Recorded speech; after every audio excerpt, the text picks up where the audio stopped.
now. So should I press continue? Yes. Okay. All right. I can start now? Yes, you may. Please introduce yourself. Hi, everybody. My name is Sharon Myers. I'm a nurse for 5 million years. I recently retired. I have a special interest in storytelling and specifically something called narrative therapy, and I'll talk more about that as part of the lecture.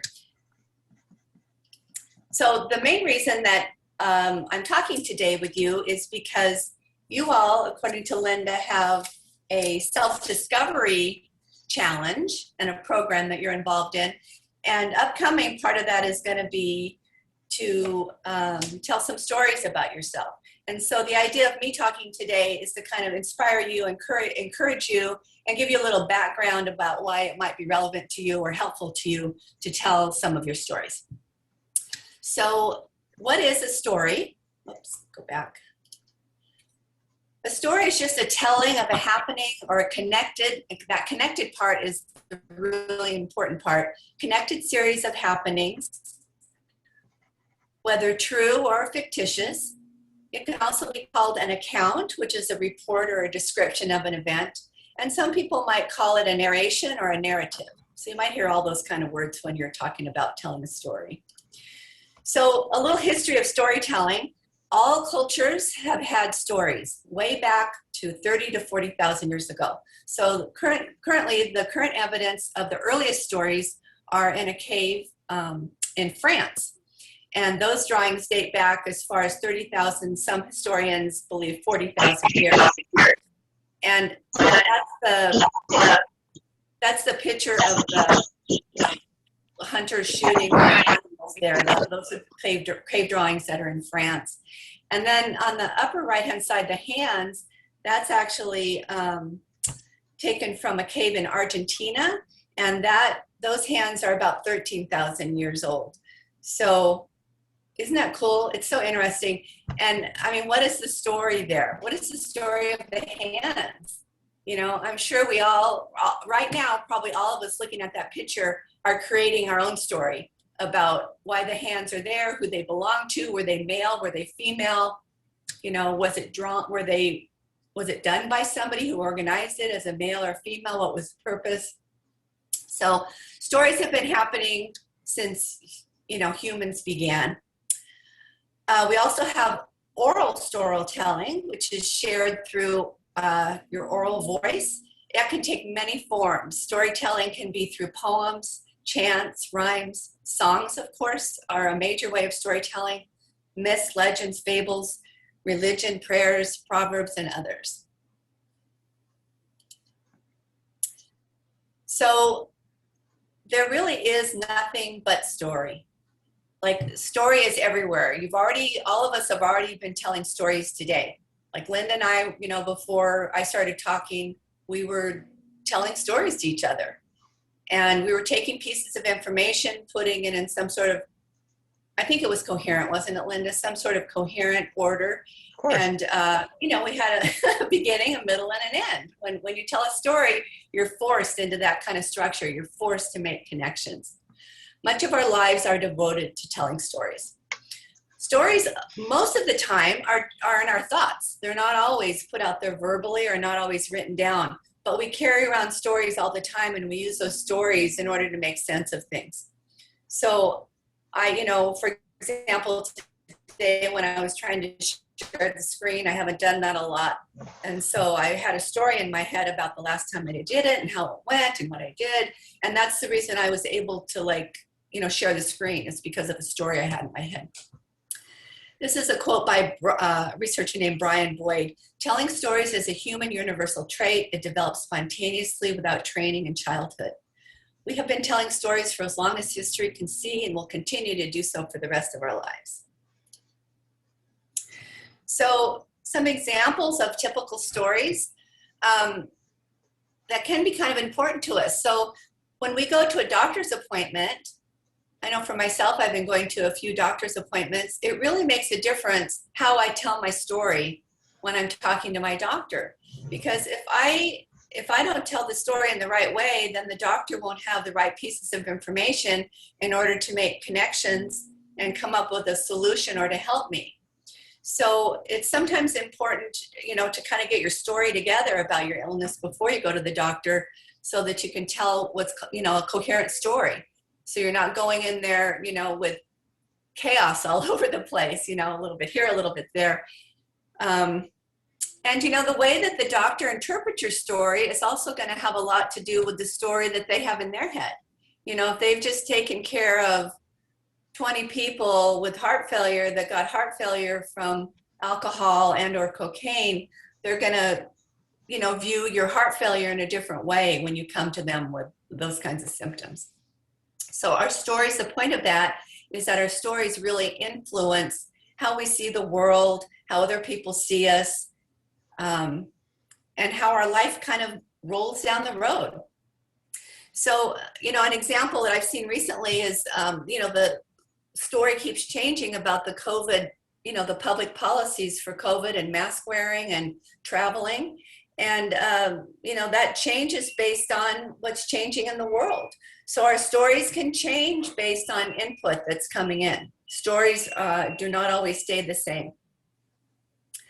We all have stories in our heads, in our families, about our family history and our traditions. You all have a story about why you are listening to this lecture today. There's a story in your head about why you showed up today. You didn't just randomly show up here, right? So, you came because you may have felt there'd be some value. Maybe you've heard about storytelling before, you wanted to learn a little bit more, but there's some reason, there's a story in your head about why you're here today. And then, probably what I want to spend the most time talking about is we all have personal stories we carry in our heads about who we are, and what we want to do and how we're going to do it.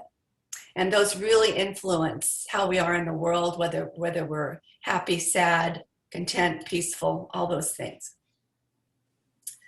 So why do humans tell stories? Probably initially a lot of the storytelling had to do with survival or the passing down of wisdom. So, and kind of looking up why people told stories initially, thousands of years ago, it was a ritual to really pass on information to the next generation, and it had to do with survival.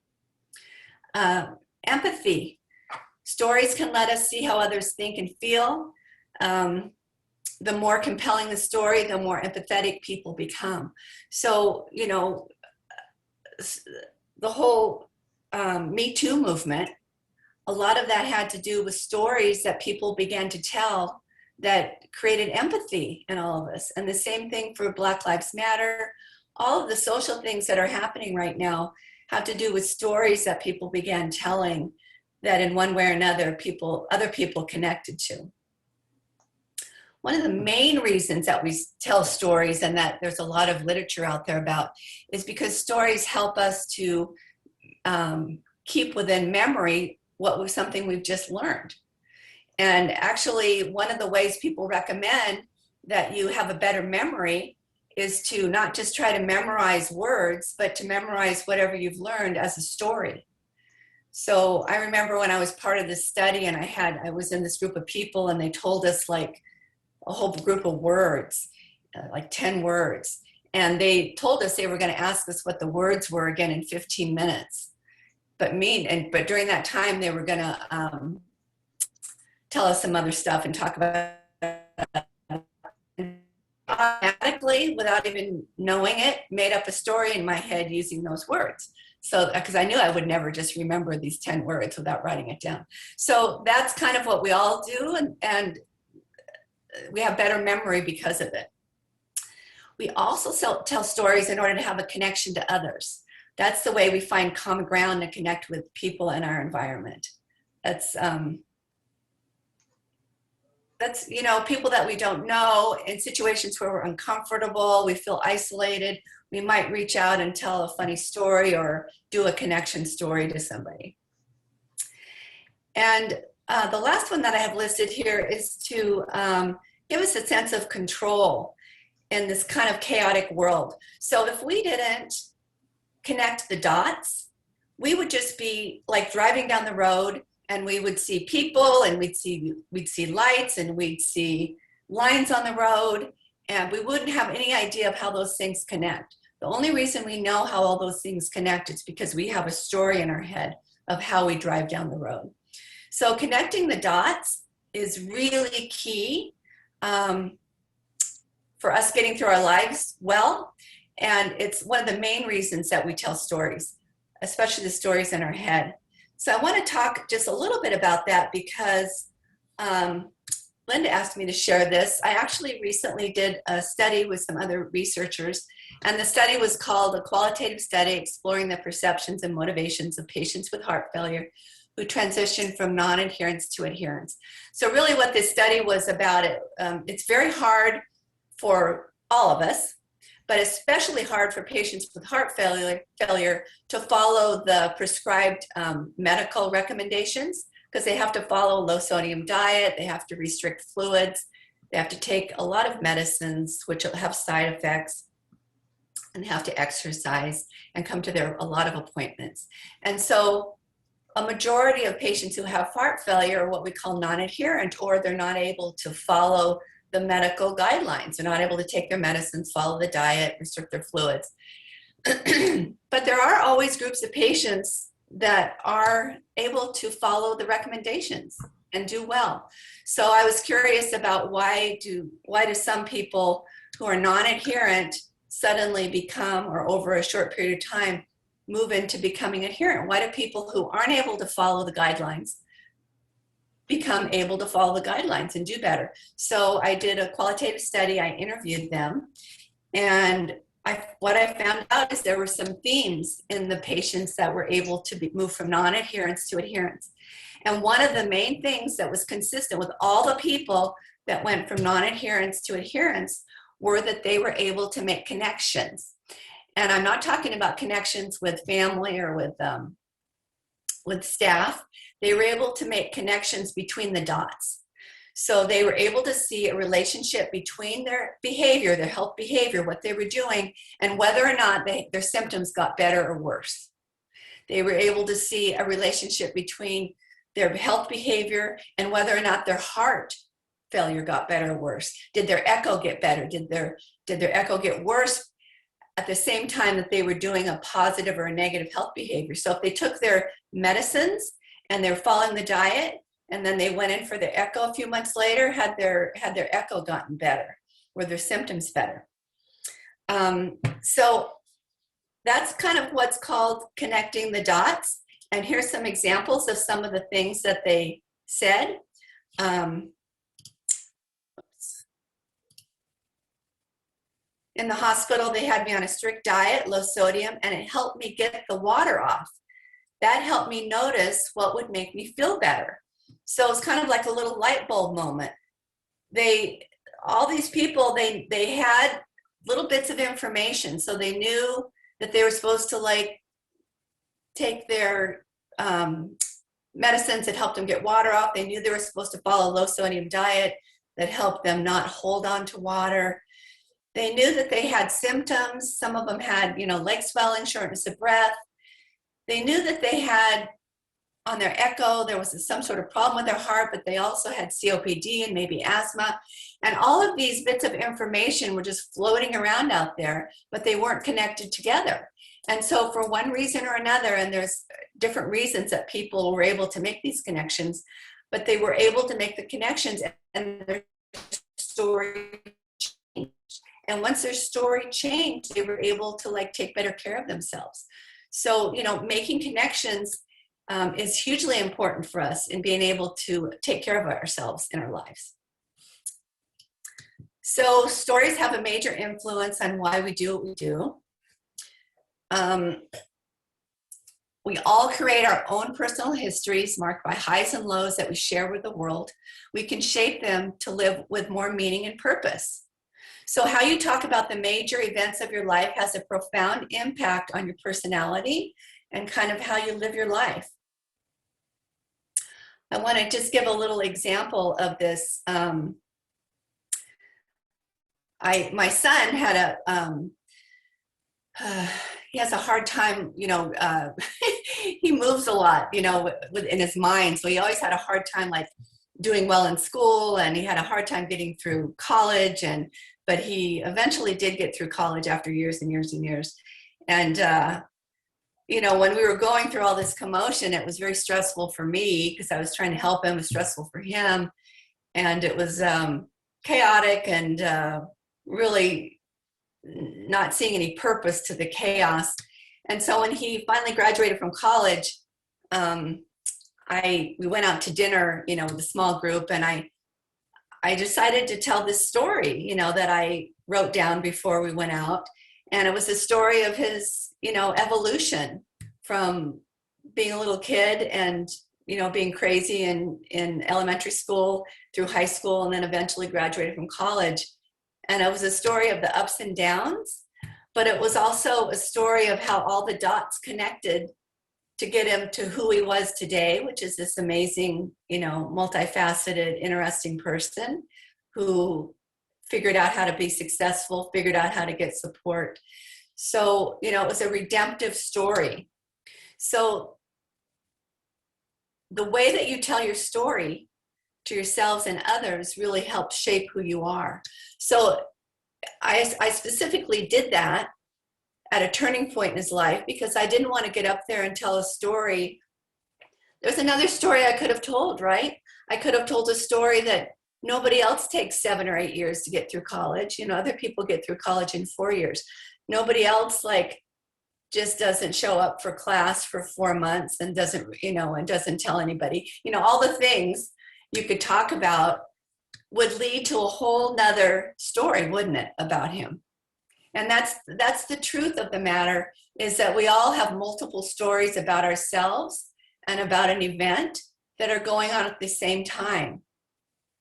And both of those stories are true, but we have to decide which story we really want to focus on and share with ourselves and share with other people, and which story helps us better move through life. Which story is redemptive? Which story exemplifies our strengths and our interesting journey?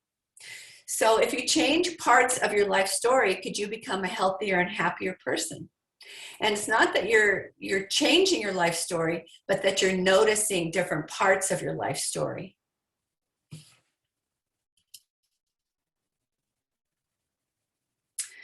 So just in summary, we for this part, we all carry around a book in our head that has main events, turning points, memories from our lives. These narratives exist whether we choose to give them much conscious attention or not. So that's the key, and that's the reason I encourage you to do this exercise that Linda's asked you to do, this self-discovery exercise, because even if we think we're not giving these narrative conscious attention, we're carrying them around and we are using them to make decisions in our life, whether we know it or not. So it's a good idea to actually talk about some of these narratives, either with a friend or a counselor, or write them down, because that's how we really kind of see how we're thinking about things and see that we're seeing one little narrow view of our story. These narratives lend meaning to our existence and provide the foundation and our sense of identity. So you are your story. So what do you want your story to be?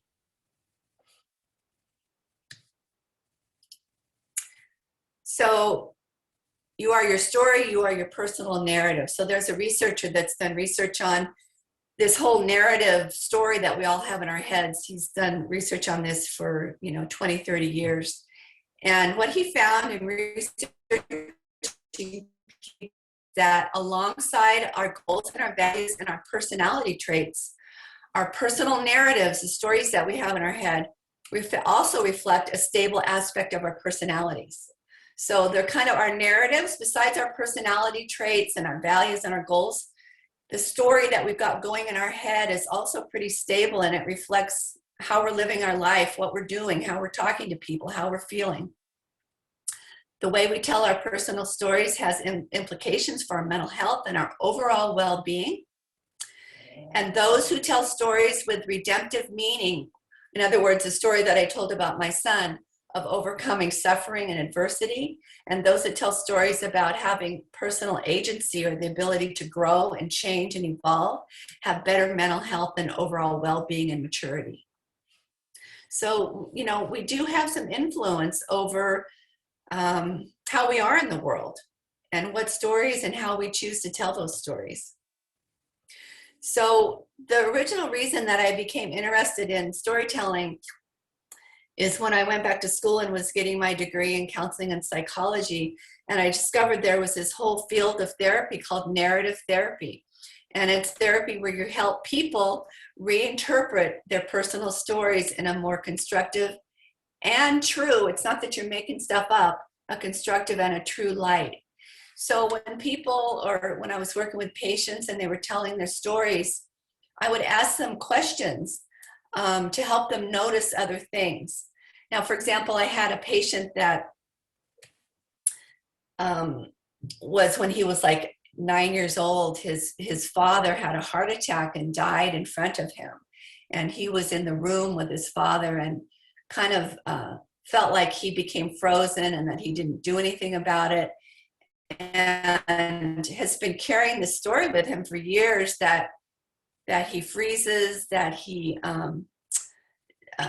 wasn't strong, that he perhaps could have done something, that he wasn't seeing his father, you know, all those kinds of things.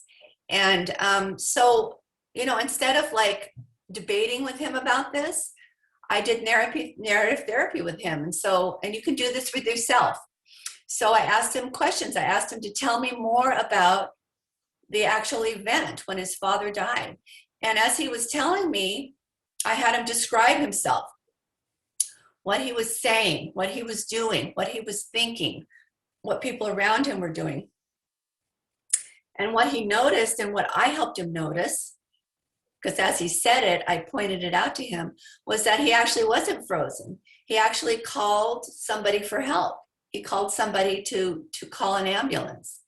And he didn't just stand there frozen. He was observing and he was with his father as his father was dying, which probably there's nothing more important that we can do when somebody is dying is to be present with them. And so, you know, after doing this kind of therapy with him, he came out with a whole different story of his life and of who he was, you know. And it wasn't a made-up story. It was the truth of who he was in this situation and what he was doing. So, you know, we can all do this. The book in your head is not the final edition. We can edit, revise, and interpret the stories we tell about our lives. Modify your story as you tell it, and perhaps you can change some of your negative patterns and your overall sense of health. Perhaps we can become happier, maybe more satisfied, maybe more peaceful, maybe more confident. And maybe based on the stories we're telling in our head, we can change how we're interacting with others. And maybe change if we're being judgmental. Maybe we can change kind of the judgmental aspect we have of ourselves.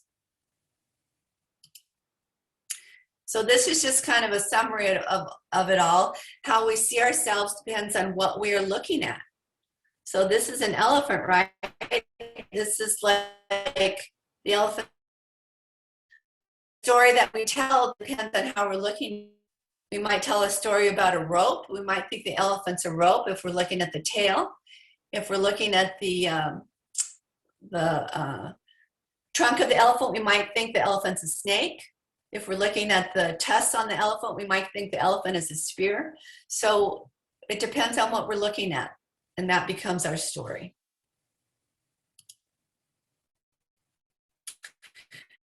So even making small story edits to our personal narratives can have a big impact on our lives.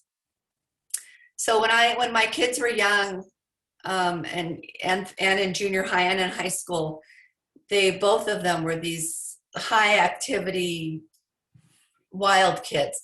And I'm kind of a quiet, introverted person. And so I was exhausted by the whole thing. And especially when they were younger, I was feeling like I was the only parent that had these wild kids that wouldn't sleep, that wouldn't, nap, that wouldn't listen to me, blah, blah, blah, blah, blah. It was very stressful. And I would get all these perfect Christmas letters from friends and people about how their children were speaking Chinese in kindergarten, and all the Christmas letters we get every year, right? And so I sat down to write a Christmas letter, and it was just at first I was so depressed. I thought, oh my gosh, I'm lucky if I get my kids to stay in the kindergarten class, let alone going to Chinese kindergarten.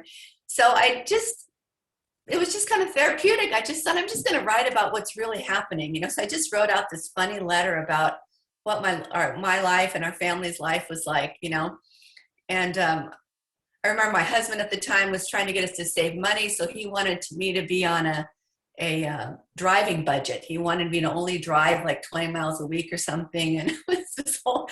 So I just started writing about all this stuff, and I put it into a whole story, and I showed it to a couple of friends. People thought it was funny, so I ended up sending it out. And it was so therapeutic. And I ended up doing this every year. I only stopped doing it, a few years ago, actually. And just doing that small thing, what it did is it changed how I saw our family. And I saw our family as like a really honest, interesting family with humor and with interesting lives, and it changed my narrative. And I really think it changed, how I saw the kids and how they saw themselves, honestly. So making small little edits to our story can have a big impact in our lives. So telling your story out loud or in writing makes you more likely to be able to describe the events from different perspectives. If you're just carrying a story around in your head, you don't even know what you're thinking about it. All you know is kind of the final outcome. But if you write it down, you end up seeing all these little nuances that you didn't see before. Before I started writing these Christmas letters, I didn't see the humor in any of this, So it totally changes how you view and describe events and the perspectives that you see. And you will end up seeing multiple explanations for why something happened. Telling your story helps you to see the depth and complexity in your decisions and in your life choices and in who you are. So this is an exercise, Linda's on this self-discovery challenge. She's got some ideas for telling your stories, but this is also one that I'd like to add to that. This is something that you can do on your own. You can share it with a friend. You don't have to. It can be just for you. But think of an event or a time in your life which you think is making you feel stuck or that may be creating an ongoing negative narrative in your head. And you actually you don't have to write it down, but you just tell this to a friend if you want to, or a therapist. But you can write it down because that's one of your assignments. So you think about that, you describe what happened and when, who was involved, what were you and others thinking and feeling, and why was this event especially important for you? What does this event say about who you are? Just asking yourself that question may cause you to look at different perspectives in the event. What does it say about how you have developed over time and who you have become or who you might have become? This is the important part, I think. If you're writing this down, when you are finished writing your account, take a step back, look at your story as a whole, and look at it as a close friend who loves you would look at it. What are the major themes, feelings, or lessons that this close friend would see in your story? What does your friend say about the story of the event and about the kind of person that you are and that you might become? What might your friends say about your story as it relates to your values, your passions, your aspirations, reactions, and any positive impact that you have on others? So there's a book that I have, and it's just full of story prompts. This is the book. It's by somebody named Donald Davis.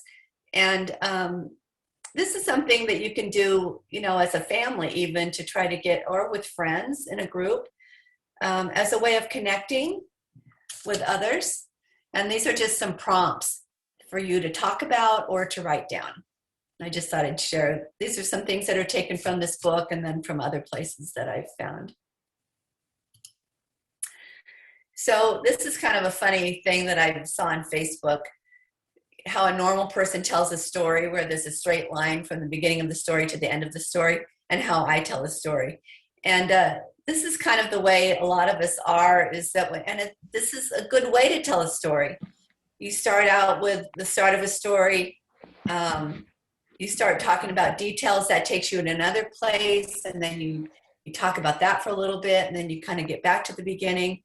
But that's how you see that's why telling a story out loud or in writing is so important, because you see all the nuances. You see how all the pieces fit together. A story forces you to have a beginning, a middle, and an end. It forces you to take chaotic pieces and put them together in a way that's connected and that has meaning.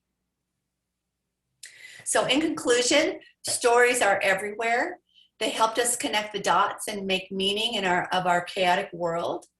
Telling your stories out loud or writing about them can help us develop new ways of viewing our storyline. Telling stories can help us get unstuck and evolve and grow. Asking how a friend might view your storyline and conclusion might help you see another view of yourself and your story. So any questions?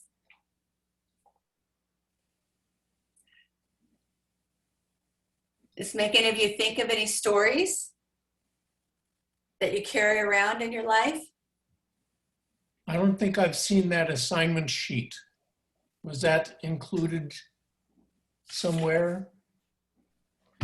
No, I actually haven't sent it out yet. Ah, okay. I was waiting for Sharon to educate us. So thank you, Sharon. I'm kind of curious, Sharon, when you're trying to think how a friend might view your story, that's got to be hard, because it's how you want your friend to see it or how you really think your friend might see it. I think that's a good question. Boy, that probably is both, because really what your friend is just the wise part of yourself that is seeing you. So your wise part of yourself might see, all these different pieces. But eventually what will happen is when you're telling a story, you have to have an ending. So you're going to be forced to pull all those different views together into an ending.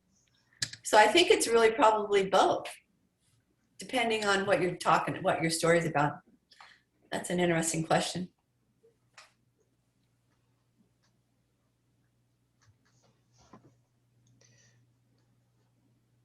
Who's willing to share what kind of stories they want to share?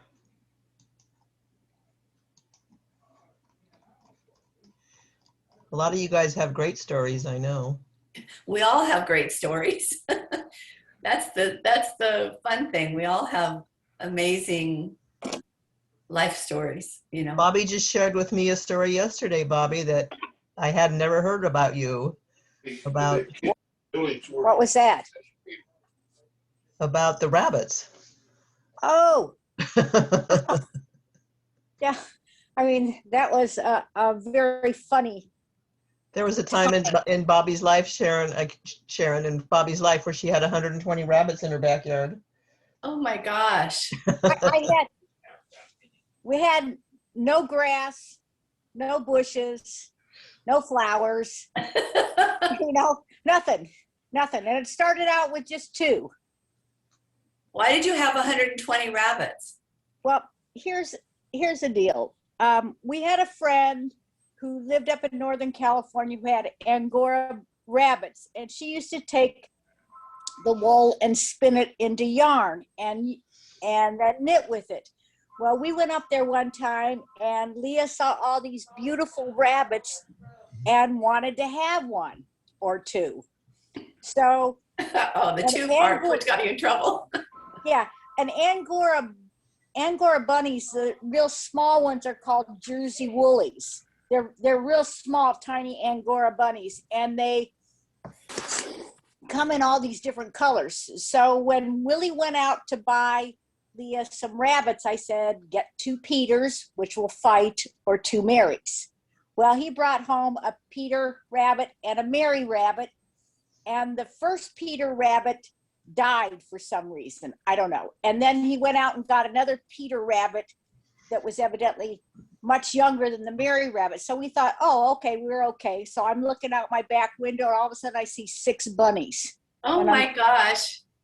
And it went from there. So we had bunny, because one of the things that happened is we had a nice large cage for him, but Willie thought that that was probably too confining for him. So we should let him run out in the backyard. Okay. So we started out with 6, and from 6 we went on and on and on. And, you know, they dug holes underneath our back fence. And so I saw all these workmen out my backyard running around, and what were they chasing? One of our rabbits that escaped. And then we had this guy that drove around our neighborhood for a while. He finally knocked on our door and he said, do you have any black bunnies? And I said, no, I'm not sure that we have anything that's all black. And he said, well, we've got these little 2 black bunnies down, that they could go down this pathway behind our house, and they were eating his wife's bonsai plants. Uh-oh. So we went and captured those, and then we gave away as many of them as we could to find homes for them. And I said, you know, we had rabbits eating with the cats. We had one rabbit that was so vicious as a bunny, it would drop kick our cat, and one of our cats ran away and never came back. Oh my gosh. So, but we finally got rid of them all.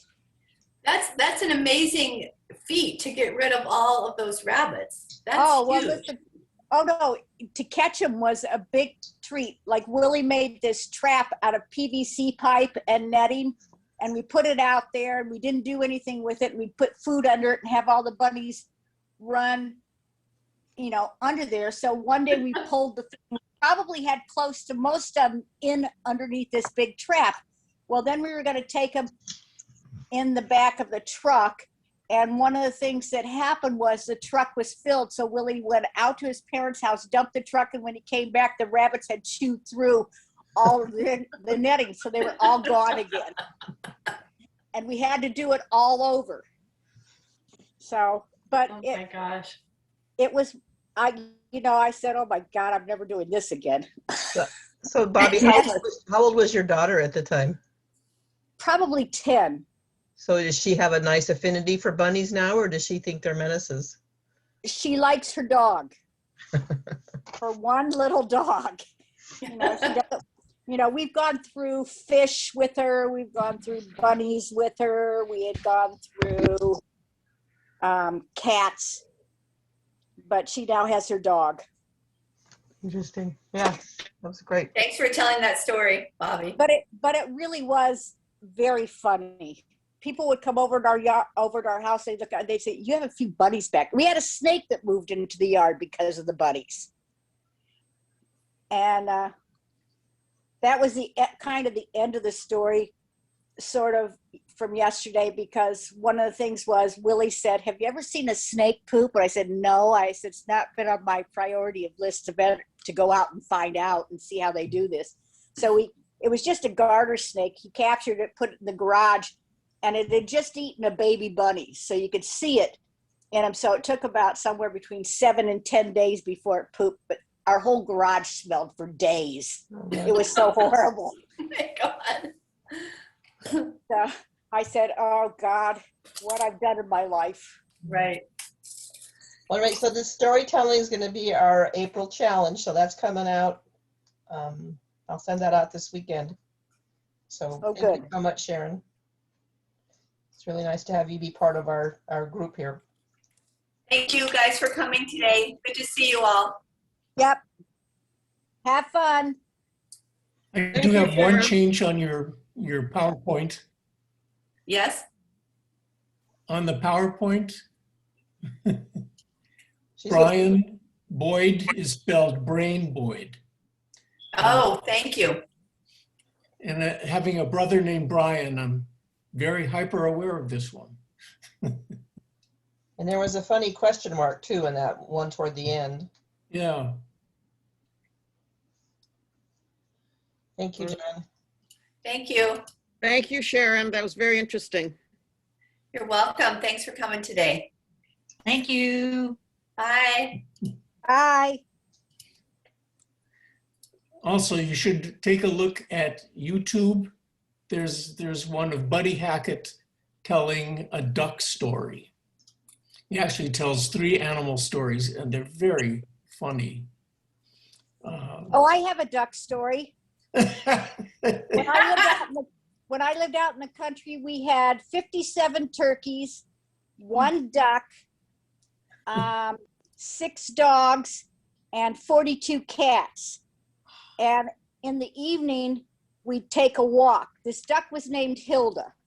And we finally had to find Hilda home because she used to come up on our back porches and she'd duck shit all over our porches. So you'd walk out the door, and if you weren't paying attention, sometimes you slipped and fell. And I had fallen off the porch one day, and I said, Willie, we got to get rid of Hilda. Hilda needs to find some more ducks or have some.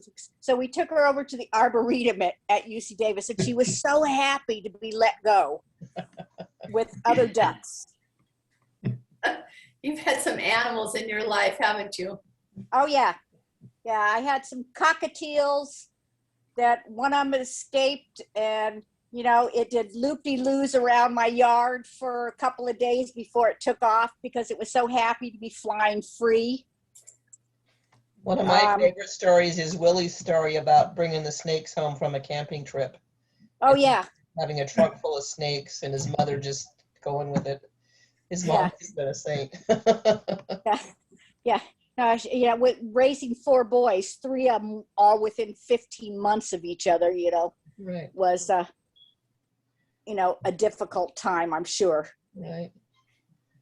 Awesome. Well, All right. So Linda, I fixed those changes on the slides on the PowerPoint. I'll send it to you. Okay. Perfect. All right. Well done.